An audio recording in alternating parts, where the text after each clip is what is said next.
Welcome to the Mindfulway Podcast. At Mindfulway, we are all about adopting personal transformation as a lifestyle. It is a pursuit of self-development as a key component of your daily life. This goes beyond sporadic attempts at change. It's about integrating personal growth into the fabric of your everyday existence.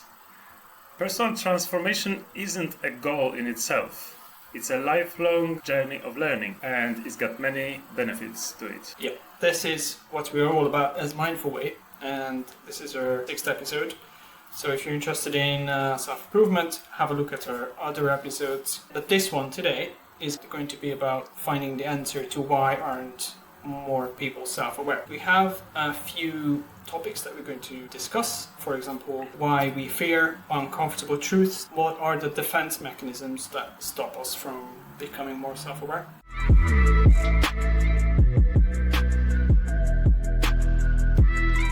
Yeah, and it's worth noting that lack of self-awareness is like a modern disease of civilization, right?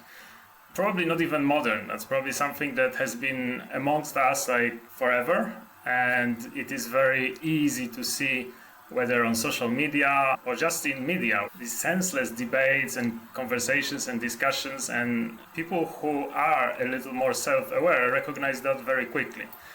Now, today we are not going to focus on the general public and the general lack of self-awareness. That's not the topic. The topic is about what is making self-awareness difficult for the people who are pursuing their best self, for the people who have decided and chosen to embark on the journey of self-improvement. But we want to be clear that we are focusing on people who are determined to become their best self, and let's learn from those common reasons for self-improvement being difficult and self-awareness being difficult. Yeah, so let's get started. Yeah, so let's have a look at the first problem that you might encounter in your self-improvement journey, which is fearing to discover unpleasant truth about yourself. So the question is, have you ever experienced this before? Have you ever avoided reflecting because you feared what you might find out about yourself? Oh, for sure, many times. I guess a good example here is I've been leading a very sedentary lifestyle for many years. About 8-9 years of my life I spent at a desk in front of the computer, driving on an airplane, so basically sitting. And what started with just a desk job, an office job, engineering job, had slowly crept into my default mode of operation. Initially, of course, you don't experience the problems. Also, age plays to that. I guess when someone is younger, it's much easier to not experience the downsides of the sedentary lifestyle. And what's interesting is that this awareness of impact of sedentary lifestyle is not something that comes immediately. And I guess it's also not something that comes without deliberate search for awareness of the impacts of this type of lifestyle. And yeah, I have been in denial of the effects even when I started feeling some signs, lower back pain and, difficulty in performing some movements in the gym. Of course, the first point of contact is like complaining to your friends, right? It all hurts me and so on. But yeah, of course, if there is pain, like we want to share it, right? So your uncomfortable truth was that you let your body be affected by basically not doing any exercise. The laziness. So I had those periods where I have been going to the gym for a year or two, then having a break again, too much stuff going on and excuses. Yeah. Yes, I would say is the denial of laziness. Something deep inside was every now and then coming to my mind. I'm not doing as much as I used to, right? But it's surprising how easily brain just rejects this kind of thoughts and diminishes them, hides them, makes them go away, right? And then I just carry on with my daily life. There is always like the next meeting to take, there is always the next task to do or deadline or whatever, or even personal commitments, and it's just so easy to push those things back and say, okay, well, one day. And the thing is, in my mind, I've always seen myself as a fit person, as kind of identified myself with doing exercise rather than not doing. But the truth is that I wasn't doing it, and I was mostly not doing it actually. I think most of us just think back into your life. You must have something that you think about that you should be doing, and you're kind of in denial. Yeah, I'll do it later. All right, it's not important right now. I might pick it up later, and that was kind of how I felt about exercise, like you did. I'm young, I don't need it, maybe I'll pick it up later. But you were worried about how that would affect your health, not doing any exercise. Yeah, and I wish to be able to say that at some point I had this moment of epiphany, and then I get my shit together and I started doing things, and I've come on the other side of it all changed and fixed, let's say, right? But the truth is never that colorful, and that's nice stuff on social media to claim that all my problems are now solved and can be example for the world.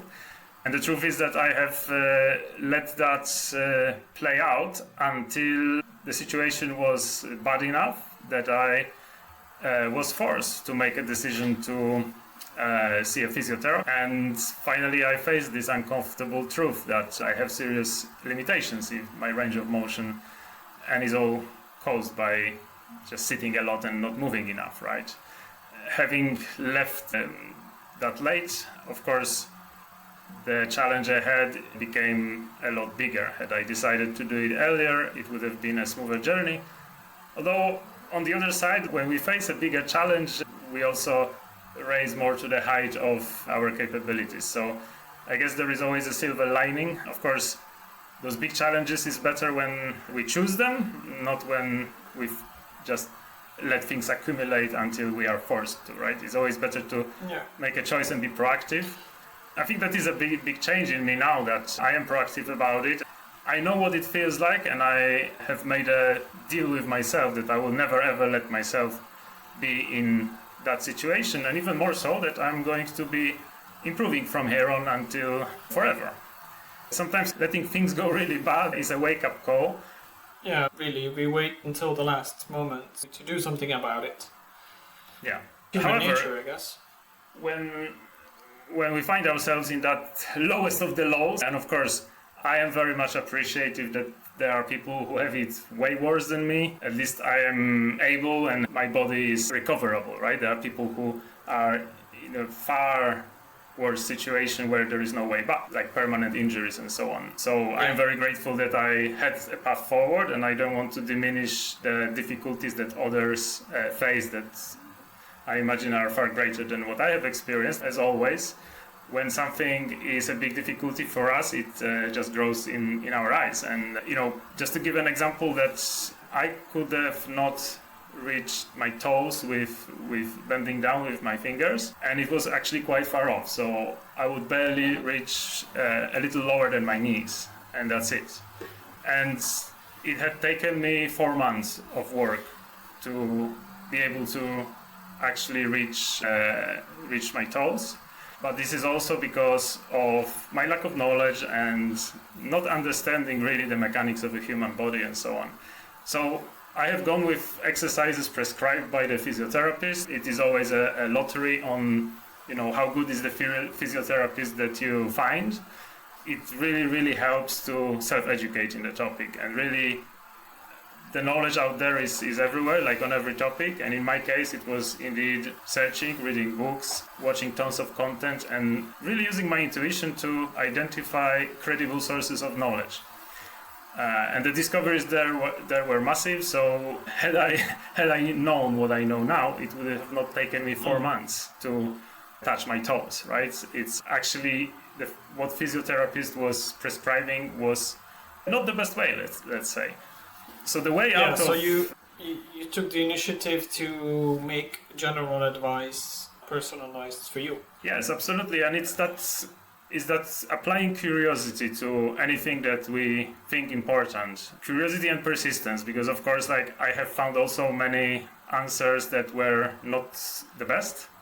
and I have tried them, and it was painful, right? Gaining mobility back is painful, and luckily I have found that combining, and don't want to use these words like stretching here, because actually stretching was the wrong way to go about it, and I have spent, or let's say wasted, a lot of time passively stretching, which was, it turns out, not the best way, and there is tons of scientific studies that show that mobility can be best gained by actually strength training at the end ranges of motion. So I don't want to get too technical here, because this might not be of interest to everyone, but I am very passionate about it because that is now a big part of my life.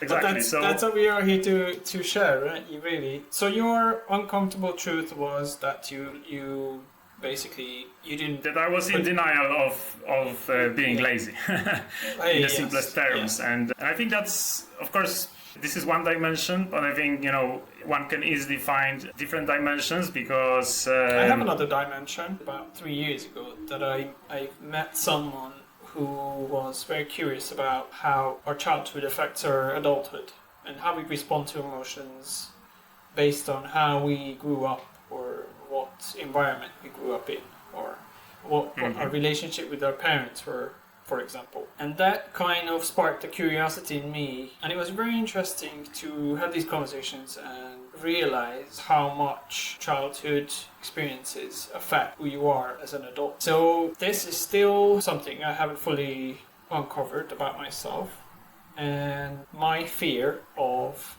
discovering an unpleasant truth is the way I am and respond to certain situations or emotions. So this is a very specific topic, and probably because most of these experiences are something that most people go to professional to.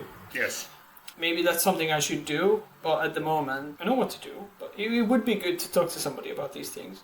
But at the moment I'm not doing anything about it. But I kind of fear of what we might uncover if I do that. Yeah. So you use the word unpleasant truths. Why would they be unpleasant? Why do you think that what you find would be unpleasant?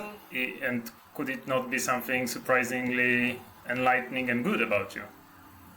There are certain things that I'd like to be better at in terms of relationships with others, and I've lived my life thinking it can't get any better. But what if it can get better, and it doesn't? It's not better because of something in my past that affected me negatively that I am not aware of. You know what I mean? Yes.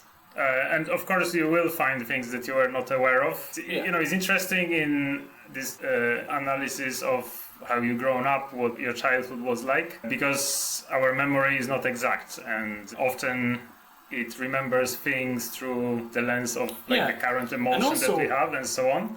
But as long as you find meaning and you find explanation, even if it is not 100% factually accurate, if it makes sense to you, it is something then that serves as a foundation to say, okay, and what now? And the point is that one of the interesting things about this link to our childhood for me is breaking the patterns, right? But in order to break the patterns, I see this as my duty to be better than my parents and to grow in the places where they might have made mistakes.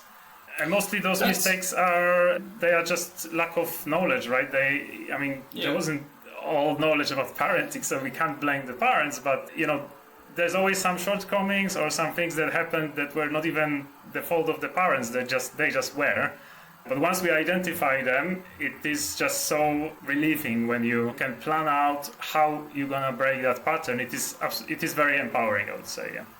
Yeah, and then, but it's difficult to uncover these patterns because you think you've grown up in that was your norm, and that norm is different for everybody.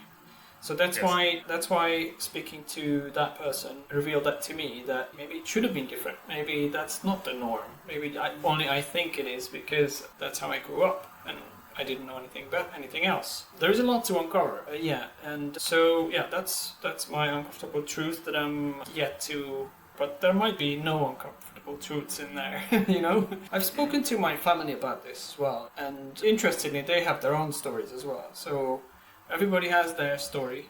So maybe the best way to uncover these truths is to go to someone who doesn't know anything about me or my past. Yeah. Which is interesting.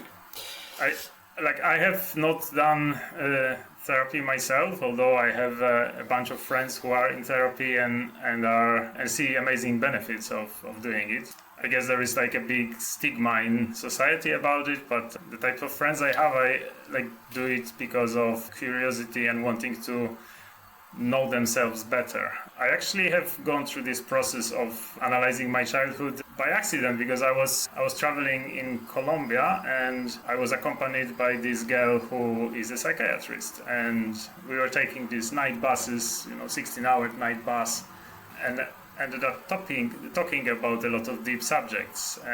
There is something special about traveling with people you kind of don't know, because it's easier to open up in front of them. And she's been very insightful, and the first question she asked me was like, so what was your childhood like? And I was like, well, it was a good childhood. And she just laughed and said, okay, so we have a lot to talk about, because nobody's childhood was good.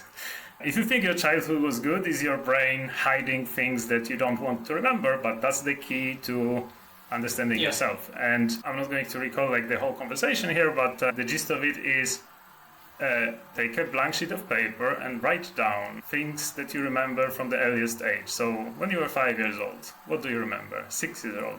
Just put down one or two memories, even if they are very vague. Write them down to the extent that you remember, and do it up until 15, 16 years old. That's kind of about the time frame in which I have done it. And of course, the more teenage years, you do remember more. And then revise it and read it one time, read it two times, and you start saying, oh, okay, I remember also that, I remember also this.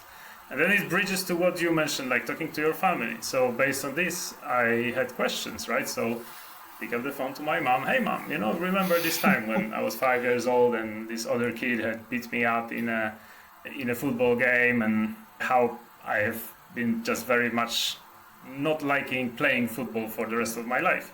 Simple things like that, right? But they can have really the link to how we are today becomes apparent quite suddenly, and some other things are just not important at all. But it does take time. It is a deliberate practice. It's something that you got to set time aside for, free of distractions, and really dive deep into it. This is quite fundamental. I have done it by myself. I don't know if seeing a therapist would be much more profound, but it's been effective for me. I found out, I learned a bunch of stuff through this process. So I can recommend starting with something like that, but and then see where it takes you. Yeah. So that's a good topic, talking about defense mechanisms, because that's our next question. Why might people not be self-aware? Is because there is a defense mechanism in place that stops them from becoming self-aware or finding out uncomfortable truth about themselves. And one might be thinking that everything is fine, there's nothing wrong, Mm-hmm. Why go into something that you don't think that it's a problem? So I guess why do you think those defense mechanisms exist? Why wouldn't we want to know things about ourselves or understand more things about ourselves? I think it's protection against finding out things that might affect us emotionally.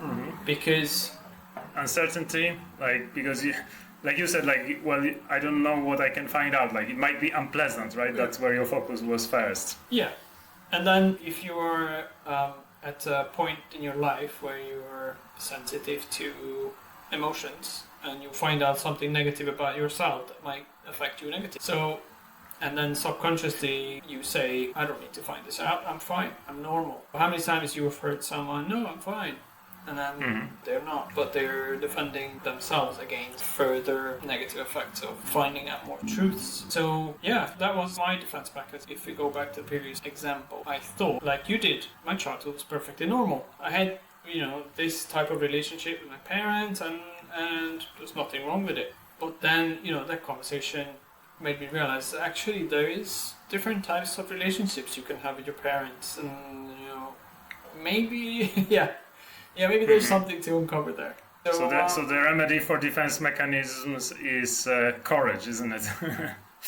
Yeah, it's courage and curiosity and curiosity.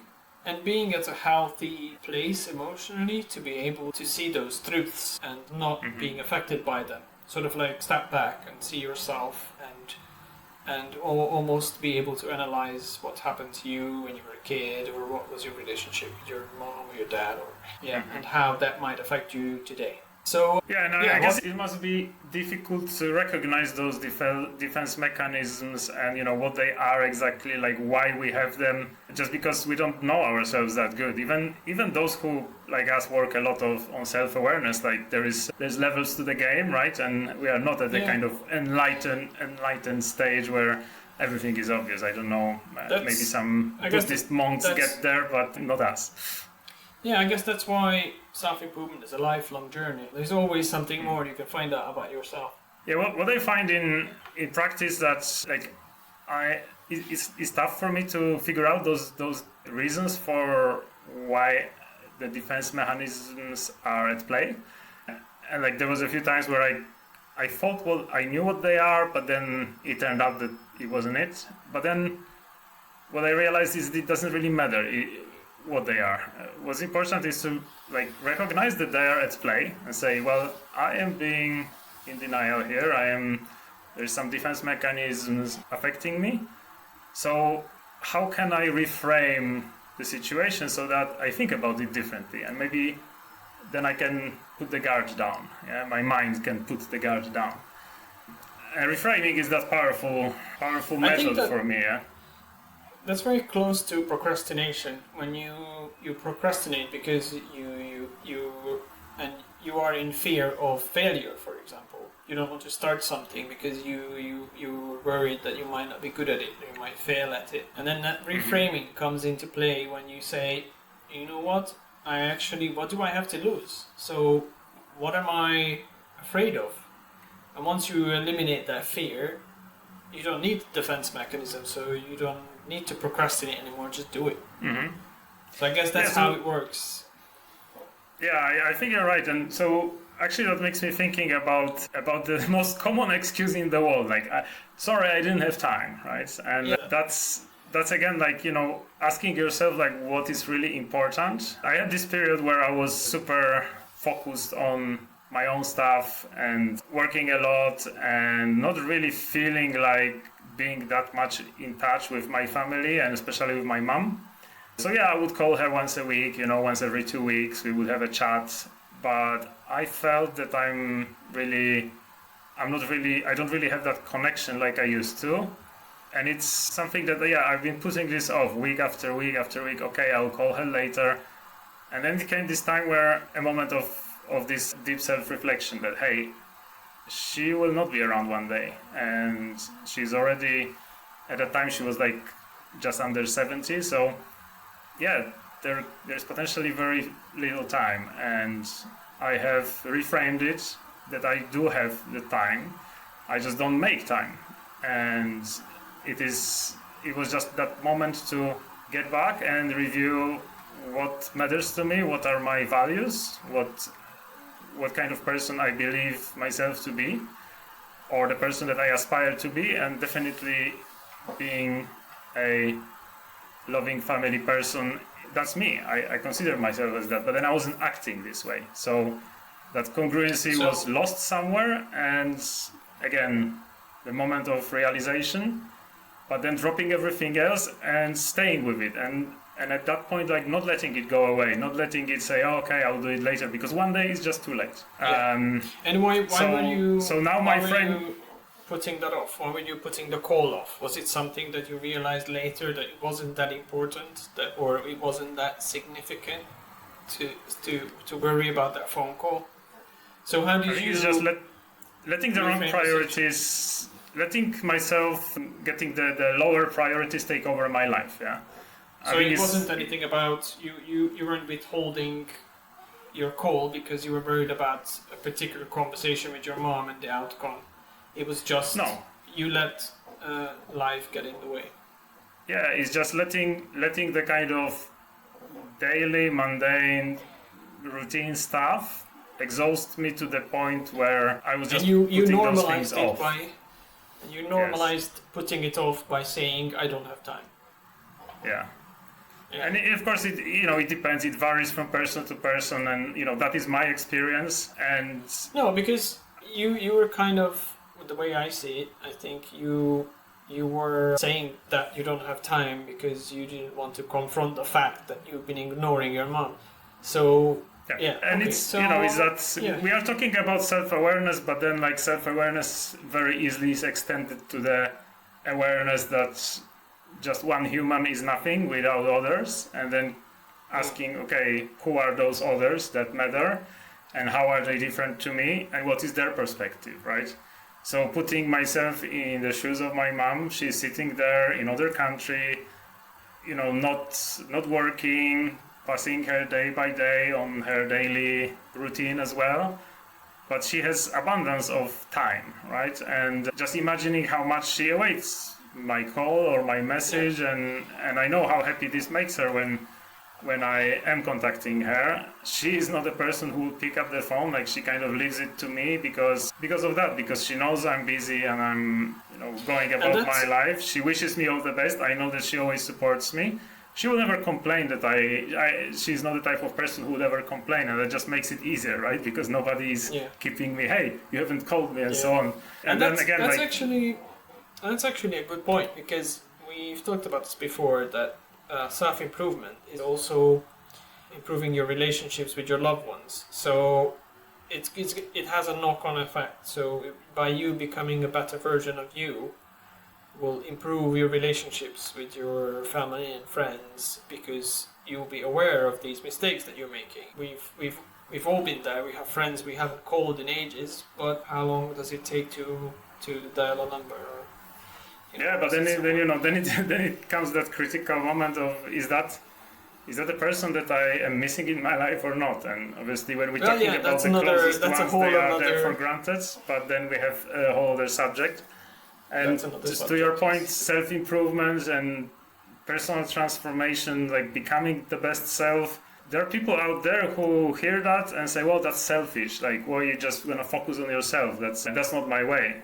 But they are missing the point, because focusing on self means that becoming the best self, you're best for yourself, but you're best for others. And it's a humbling process too, because, you obviously realize that you're part of the fabric of society, we are all interconnected, and just like doing more good in the world, like being useful to the world, we can be more useful when we are better, but we have to slay a lot of dragons on the way there.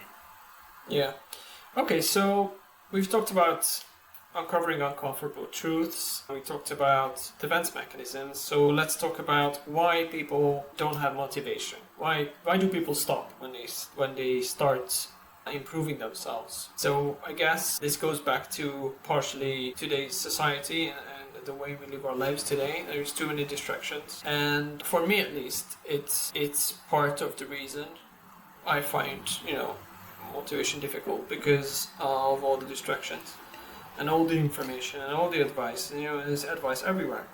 So when you get frustrated with advice because you can't find the one that resonates with you, then you get discouraged and say, I can't do this. It's just too difficult. So how do you stay motivated to continue with your self-improvement journey, with your self-awareness journey? So I think here with motivation, it's quite important to talk about where motivation comes from and what might be hindering our motivation. I think everybody knows this feeling where, let's say a day hasn't gone very well. It's we wanted to do more or do other things. We ended up doing these small and petty things and putting off the big important stuff for later, kind of a common theme. And then the next day we say, okay, well, from the morning you get up motivated, and now you have all these plans. You have even a list of what you're gonna do, and then the story repeats, right? So one of these important things is the whole dopamine topic. So dopamine is the transmitter that is, let's say, the motivation fuel for our bodies, for our brains. And it is like, let's not go deep into the dopamine subject here. Maybe that's definitely deserving a separate episode. But the point is that dopamine, and when we say dopamine, like, people don't understand it as deeply as is useful to optimize dopamine in our body. And the point is that we have these multi-billion-dollar companies that are investing in creating technology that is hijacking our dopamine reserves and draining them. And that happens from the moment when we open our eyes in the morning. Is that choice? Like, do you pick up the phone and do you just like have a sneaky look at social media? Because every single thing you see there, dopamine, a little bit gone, a little bit gone, a little bit gone, yeah? And of course, like, there are ways of preventing that and so on, but it's not just social media, because it's just the general exposure to information. We have thousands and thousands of times more information exposure than human beings for, million years but even if of you evolution, just think right? back, So think back 20 years ago, or how much less information we had, or you remember the time when we had, maybe you don't remember the time when we didn't have internet, and when we didn't have mobile phones and no Facebook, no TikTok, no Instagram, no Twitter. How Yes.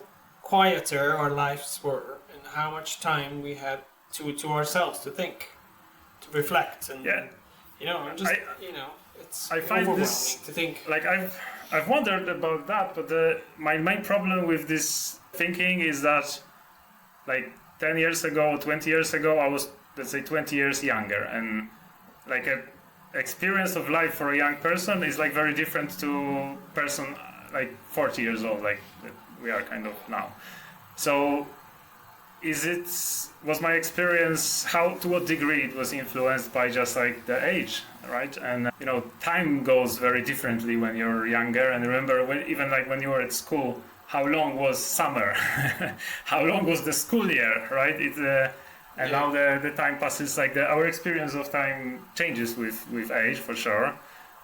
That's why and also because like dopamine is this part of our biological makeup, and this thing just has not appeared like yesterday or 100 or 1,000 years ago. It was, so if we take the whole human history and say like that's the size of it, the 500,000 years, we have, to your point, 20 years of this, or 30 years of this huge information exposure. And every information, so let's say we resist watching social media, but then we're getting ready in the morning, putting the news on, and now all these news, even if we don't pay proper attention to it, then driving to work or taking a subway to work, and all these adverts and all these people and all this information along the way, and then we usually put on some podcast, even when we go running and we still want to optimize the time, so we're learning when we're running, like, it's not all equal, right? And there is better information and worse information. But just being aware of dopamine depletion means lack of motivation. So self-improvement is something that we usually would leave to as an extra, right? Like, we would say, okay, well, I have all those things that I need to do, and then I also want to improve myself. But at that time, our fuel tank of motivation is likely to be depleted because we are not aware of how this mechanism works. Yeah, so it's quite fundamental to be curious in this subject of dopamine, to study it and to understand how we can optimize it so it lasts us throughout the day, so that we can really have a go at things that we dream of, right? Yeah, but the question really is, how do you make time for yourself to reflect and become self-aware when you have all this information coming towards you? So what are the practices that you use to be with yourself, quiet time, I'm not doing anything, I'm just in my thoughts, I'm just reflecting on things that happened, how I reacted, how could that have been better, or something? Do you have anything that you do that helps you on the path of self-awareness and self-discovery? Yeah, for sure. For me, it's hands down writing things down. It again, it's so easy to, and this depends on the person, because there are people who just automatically like make notes and write things down. That probably doesn't apply to them, but most of us like to keep things in our mind, and there is like that big list of things like I need to do this, I want to do that, I want to get better, I'm supposed to be doing that, and I also need to get better at this. It becomes quickly overwhelming, so it's difficult to be motivated without being specific. So that's one part, like writing it down, and it's usually not just one time. It is something to make a habit of, and like I am not as good as I want to be. A journal is like my aspiration. I am not doing it every day. I am writing things down as things come to my mind, but I'm not doing it in a structured way. That's my journey right now. Things down is one part, and the second part is shifting. So we're writing things down to clarify out of everything what is top of the list, what really matters.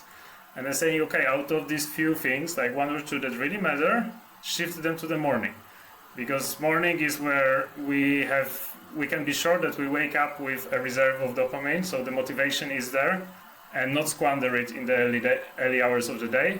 And again, everybody's situation is different, so everybody needs to manage that differently. If it means getting up earlier to those things, well, if they really matter, we now know that in the morning, if we protect ourselves from depleting that dopamine, we will be motivated. So I find that, and there is a lot of advice like that, like do the hard things first in the morning. It's just people don't exactly explain why. It's because this is where we are more capable, and I find that in my experiences. And how you have enough energy to do the difficult things in the morning. Because if you wake up, if you went to bed late, you wake up tired, you start with scrolling on your phone for an hour, then if you get up then you'll not be as motivated as if you had 8 hours of sleep, jump out of bed, and you're ready. You're not wasting any of your precious dopamine, useless, scrolling on Facebook or whatever. Yeah, so, it's all connected, and it becomes complex, right? So it's just getting those things in isolation and saying, okay, one by one, understanding how they connect, but then it really is a lifestyle, because we cannot be just isolating one thing and forcing ourselves to do something without understanding that, hey, I'll be tired in the morning if I don't sleep early, or if I have late meals, that quality of this sleep is not going to be as good. So it kind of is like a domino, right? Yeah, and dopamine is sort of like a daily motivation fuel reserve that or refills every night. But I think with self-improvement, you need to commit to a lifelong journey of learning about yourself and understanding. And I think that comes from a curiosity and wanting to find out about yourself. What are you capable of? What you can do better. And I always felt that there was always something more out there. I just need to go and get it. I just need to be better, and then I'll find self-improvement as something like opening a window sort of to the world. And that brings us actually to the next topic we wanted to talk about, the difficulty with change and why we are so resistant to change, which can be uncomfortable because the human nature is... I saw that somewhere they were talking about the brain and how the brain likes to conserve energy by forcing you to be on autopilot. So not having to think about what you're doing, like driving and having a phone call. You don't remember you're driving, you are. But you were having a conversation. Or doing something that you do every day and later you can't recall how exactly you did that action. That's being on autopilot. And the brain does that because it's a very energy intensive exercise for the brain to think. So it's trying to conserve power by forcing you not to think. So that's why we are so comfortable with our routines. That's why it's so difficult to change them, because you actively have to think about making that change. And so what do you think about that? Yeah, so that's right, and that's my understanding too, that our body, so the brain is always trying to be at a minimum cognitive load, which means it's on our comfort zones, right? And let's say, what are the comfort zones? One way to see comfort zones as, if our brain was like programmed with routines or like some behavioral patterns, we can just like, once we learn them, then we can just be playing them out, yeah? Those are the habits that are difficult to break. We get used to them, they work for us, they keep us safe, right? And again, it is linking back to the human evolution, because for most of the human history, we had shortage of food, it wasn't readily available, so brain had to conserve energy, right? Because if it didn't, like that individual doesn't survive. So evolution by natural selection, the brains that were efficient were the ones that survive, and it, it's great evolutionary adaptation for sure, but in the modern times it is not so useful, because it just makes us feel bad about ourselves, not putting enough mental effort into things. And being aware of that also makes it easier to say, okay, how can I think about this all differently? So we know from neuroscience that brain grows as it's being challenged. So yes, if we are not thinking a lot, like having that deliberate thinking about hard things, it hurts to think. And I experience that when I take on a difficult enough thing, like my brain hurts after some time of doing this. But I persist because of, I guess, curiosity here again is like something that, and I don't know, like, is curiosity something that you just have? Can curiosity increase in time? I am just naturally curious how I have ever been since a little kid, and that is, that sets me apart from many others. Like, you are the curious person now. Like, is it something that can be learned? I think that's a personality trait. So, like, almost like a predisposition to, for example, an elite sports person, a runner, for example. Not everybody can be a runner. So some people are genetically predisposed to being a runner because their body is genetically in a certain type of way. And I think curiosity is one of those traits. It's not physical, but I think it's a personality trait. Some people are just more curious than others, I think. But anyone listening have a contradictory opinion, feel free to contact us about it. And let us know. Maybe we can invite you on a podcast and talk about it. Yeah, I mean, in my experience, the people who embark on this self-improvement journey are curious people. Actually, we know someone on X that talks about curiosity. It's Nuran, I think. Mm-hmm. Her posts are amazing. Yeah. Maybe we'll ask her about it.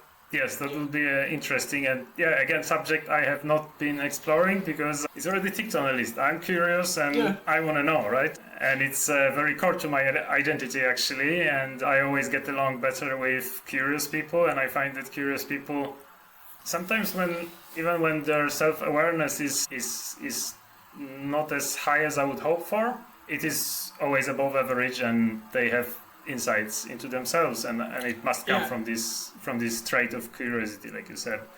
So it's interesting to speak to curious people because they ask interesting questions. And something that when I think about difficulty of change, there is something I remember I have learned maybe 5 or 6 years ago from a guy called Robin Sharma. He's a book author and a thought leader in self-help. And it's the way he defined change that was quite profound for me. So what he said, that change has like 3 stages. It is difficult in the beginning, it's messy in the middle, and it's glorious in the end. So this framework is just 3 steps. It's so beautifully expressed. It just gives that promise of glorious ends that takes you through the difficulty of starting those early stages, and that makes it okay, the messiness of the middle, right? Because that's where a lot of exploration is happening, and that's where it's easy to give up, right? So the promise of the change being beneficial, it also then made me thinking about, okay, if I want to make a change, what are the benefits? So what I like doing is writing down like the vision of the future. So if I make that change, what are the benefits? Yeah, what it would look like if I get there. And yeah, sometimes I don't get there, right? Sometimes I find out that it wasn't important enough, something else is more important. I will put it in, and it's fine. But I've explored it and I learned. And I think a lot of people concentrate on the difficulty of the journey rather than the glory at the end, the end result. What waits them at the end of the journey. They just look at it, this is going to be difficult. For example, someone wants to make their mornings more productive. Waking up 5 o'clock is difficult, especially winter time. But, you get, if you keep thinking about those extra 2-3 hours you gain in the morning, if you wake up earlier, you will, and if you visualize that benefit, for example, you want to start a business and you need an extra hour a day. Like Dan Coe says, 1 hour a day is 365 hours a year. That's 365 hours put into your business. So if you reframe it that way, then it might not be that difficult to wake up 5 in the morning because now you're working towards something that will worth waking up for. So yeah, it's reframing and looking at things from another perspective. Yeah, so our brain again always will want to reject something based on the assumption of this being difficult, and there is no way around. Like if we want something profound to happen, it better be difficult, yeah. And that it's useful to see those challenges of change as a testing ground, yeah. So we have to expect failure, like a lot of failure. But don't think of failure like the general society does, as something bad and shameful and something you don't want to admit to others. Yeah. Yes, see failure as learning. And when I say failure, I say learning, like that's one and the same thing for me. What's important is to not make the same mistake twice, right? So learn from the first one and then make another one and persist and know that at the end of it, if it's still important and is worthy, like go ahead and there is a glory at the end, yeah? Yeah. So talk about now people who never fail. People with large egos and arrogance towards how they live their lives. So because we know that ego can block, becoming self-aware.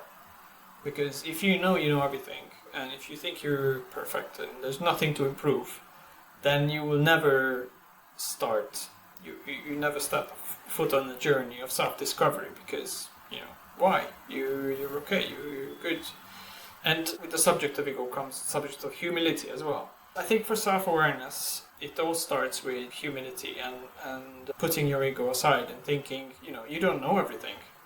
You're not the smartest person in a room, and there is a lot to improve. So how does someone egoistic or arrogant realize that maybe I have something to learn here, maybe I can be better at things? How does that happen? Well, arrogance is and overconfidence are also a form of defense mechanisms, right? Because that's projecting something that we are not. And even I guess like people who believe that there's nothing they need to improve, there's nothing more they need to know about ourselves, this kind of like I am the way I am, so do you know someone like take that? It or leave it?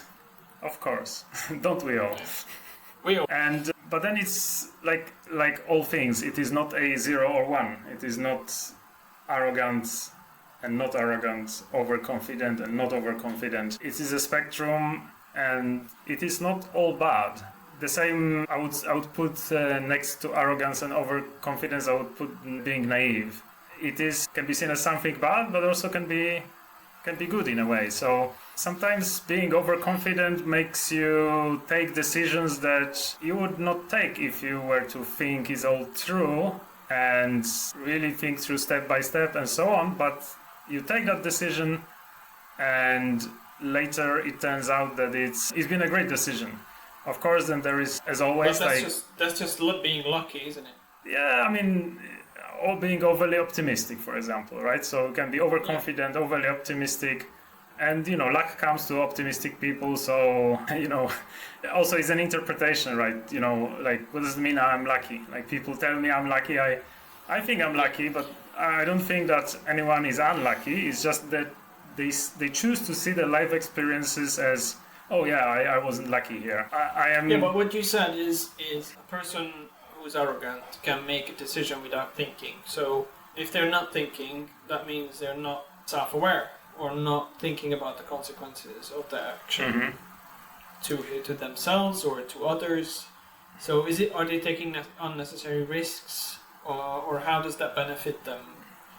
Or they don't want them to. Maybe they don't want to benefit. My interpretation in terms of self-awareness, arrogance and overconfidence are just denial mechanisms. So I don't want to know myself and know things about myself. I don't really care about others perhaps being very different to me, and not just stupid because I'm smart and they are not, but really seeing the world from the perspective of others, getting into these deeper layers of understanding of the self and others. People don't want to go there, and they compensate with projecting this overconfidence and sometimes arrogance. But then it doesn't really work in the groups with self-aware people, or people who have sufficient level of self-awareness would know that there isn't a common language with a person like that.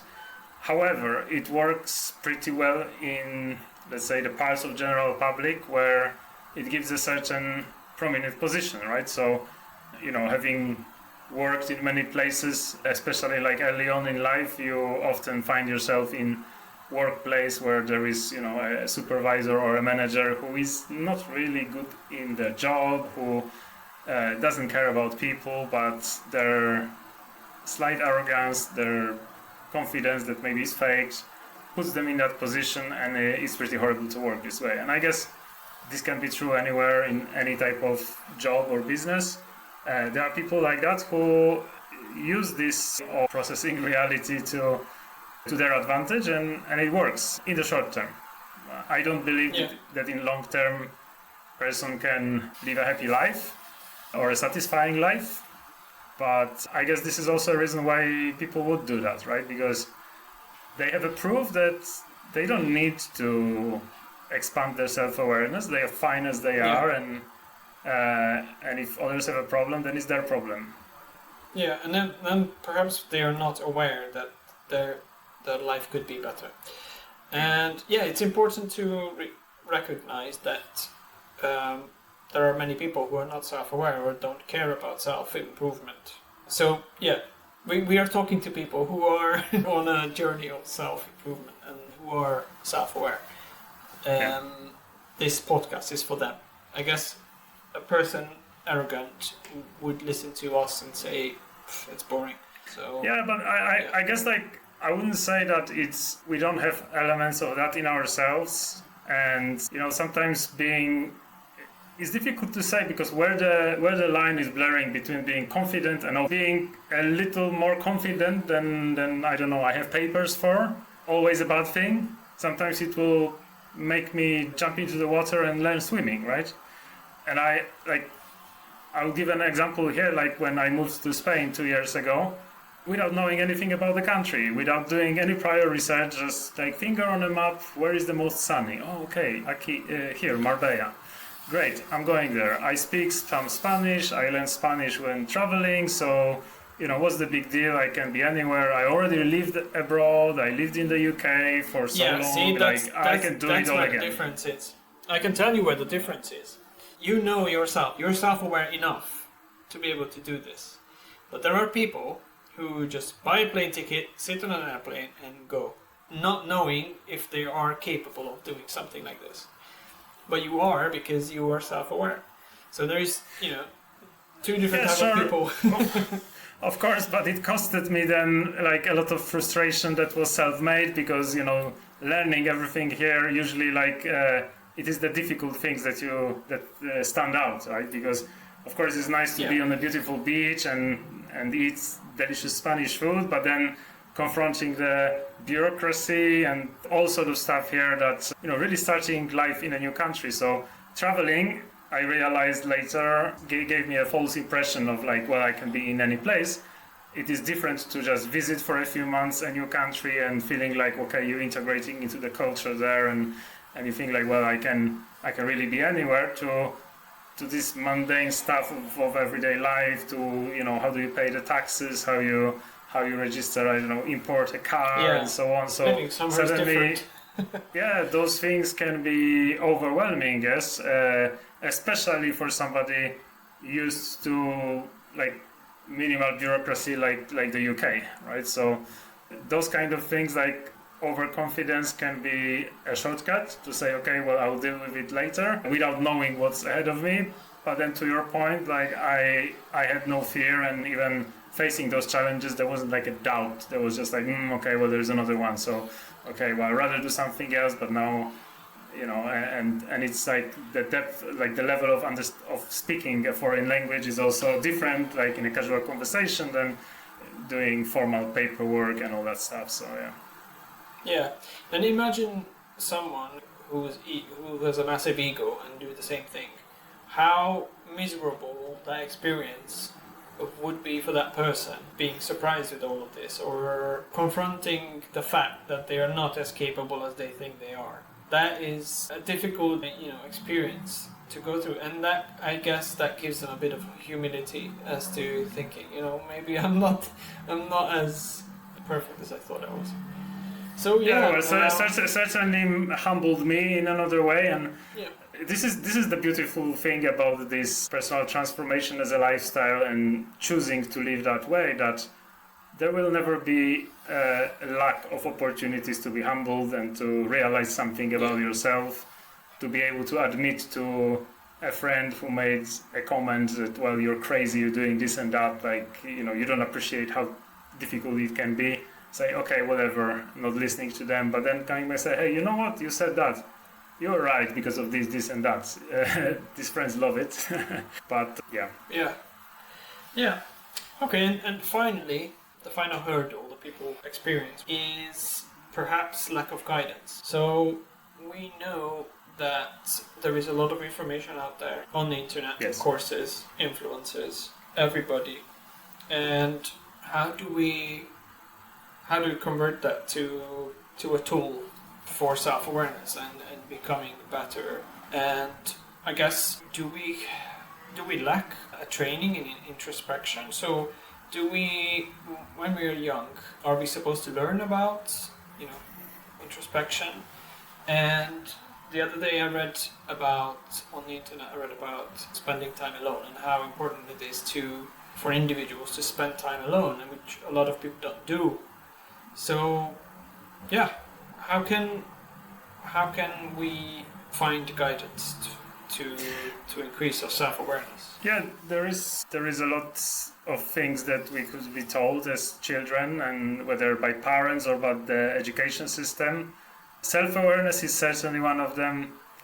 Another one, a good example, is financial education, right? Like, that's, again, if you're lucky to be born into a family that teaches financial education and practices it, which is like a small percentage, let's say, let's be fair, of society, then you either learn that in your life or you don't, and most people don't, because then the habits kick in and your life is already like forged a certain way.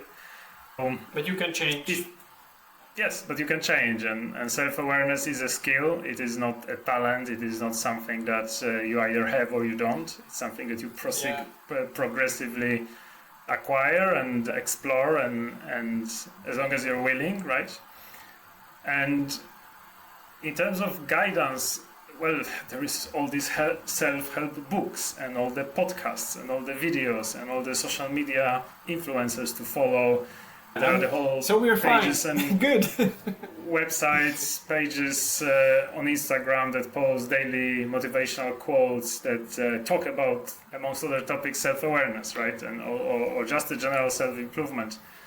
And so many people are still failing at life. Or if you talk about finances, how many people are in debt? How many? We have all this information out there. How you can be better. How you can improve your financial health, yet a lot of people are still struggling. So why is that? It is a signal to noise problem. So there is lots of noise and there is very little meaningful signal. And what's the meaningful signal? What's this, let's say, in terms of self-awareness, what is this guidance that we need? So firstly, the quality of information out there varies. So how do you find something that is credible, right? There are science-based publications and people who use science to explain things. Others do it through spiritual angle or spiritual perspective. And others do it through personal experiences and giving examples of themselves, of people they know, and so on, and that may resonate with people. So there is just so much, and it's difficult to score, or it's difficult to identify the type of guidance that is credible. So that's one layer. And then once, let's say we find credible information, now there are many pieces of credible or many sources of credible information. There can be, let's say you find 5 books that you see that are credible or 5 podcasts. They are all going to talk in a generic terms because they want to widen their audience and want to help as many people as possible. So we lack this relevance to our unique life situation. Everybody is different. Everybody is firstly a different person, different background, different life experiences. And even our current situation it varies from, like, last year I had different capacity and interests than I have this year. So there isn't a universal piece of knowledge and guidance on self-awareness that if I pick that it will apply to me and I can with effort undergo change. That's just not the case. So finding guidance is identifying the right type of information, and usually that's the one that really speaks to us, right? So resonates with us, draws our attention, and say, I will save that motivational quote, I will save that explanation, I'm going to read the next chapter of that book. But then is that difficulty of how do I tailor that to my life, to my... That's the thing. So they make it sound so easy, these books, and people on the YouTube or whatever, they make it sound so easy, but it's not. It's work to implement that in your life. Or if you save that quote, live by that quote. So put it on your fridge or whatever, so you see it every day. But it's hard work because of all these reasons we went through today that wants to stop you from becoming self-aware and becoming, a better version of yourself. So you have the defense mechanisms, you lose motivation, you don't want, there are things that you don't want to find out about, or you worry about change. There's all these factors that trying to stop you from being more self-aware and improve yourself. So I guess there is a level of effort that's needed to make that change. Yeah, but if you're curious enough, then you're fine, because you just keep on exploring and making experiments. Which takes time, which takes this intentional will to fail over and over, understanding that I need to try many things before something works for me, whatever the subject. And like exploring the self-awareness, we say, okay, to our earlier conversation about examining our childhood. There are so many avenues, and how do we know that we are actually going to discover the ones that make the most sense to us? How about how about the situation where we focus on the less important ones? We gain some insights, but the change is really not the one we would like to experience, right? And maybe there wasn't anything like that. So there is a lot of uncertainty and exploration needed, and we just got to be ready for it. There won't be an easy way, but that makes it beautiful, right? Because when you come out on the other side and you undergo change, that's where is that Robin Sharma's glorious moment, where you say, hey, I can look back and say, well, I've not given up. I've tried so many things that didn't work, and I can make a long list of them. But you know what? Now they don't matter anymore, because now I have this insight and I understand things in a new way that is meaningful to me. So in a way, you become a better version of yourself that way. Yeah, I think that's a good ending to this podcast. And it was interesting to look at why people, because I always wondered why aren't people more interested in being better or becoming more self-aware. And now we know that there is loads of reasons why someone might fail. You have to be We know there isn't a simple answer, yes. But self-awareness is the cornerstone of self-improvement.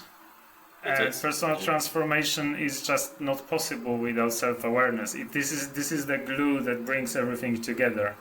And now there are so many aspects of self-awareness which we will explore in other episodes. But for now, we have the picture of why this is difficult, and it sure is. Yeah. Well, the simplest way to kind of put it is without knowing yourself, knowing your flaws, there's nothing to improve. So you need to know your flaws first before you start improving. So without self-awareness, there is no self-improvement. Well, you're always gonna discover more flaws as you go on the journey, right? So it's like starting with one thing I want to change and say, hey, okay, and in the process gonna learn another one and maybe even more important ones. So that's okay, because you have your whole life to learn. There is no limit on how. That's you why can making improve. That's why making it a lifestyle is, and making it part of our identities. Like, look, this is who I am. Self-improvement is important to me. Personal transformation is the core of my life, and this dictates then the way I live. It has wide-reaching impact on the people around, on the places, on the things we do, but it's a decision to take, right? There is no halfway in. The quick fixes to things, okay, they might work for some people, but that's not us. We are doing it all in. Yeah, the problem with quick fixes, and I think a lot of people have gone through this, is you always fall back to your old patterns, what's comfortable, and we talked about that in lack of change. So so if you made it this far in this podcast, we thank you. Thank you for being with us. We would appreciate if you give us a follow and find us on X, or follow us or subscribe to us on YouTube for more self-improvement related topics. And if you have any experiences that you'd like to share with us, we would love to hear from you, and we might discuss them on our podcast. So thank you, everybody. Until next time, goodbye. Thank you very much. Cheers.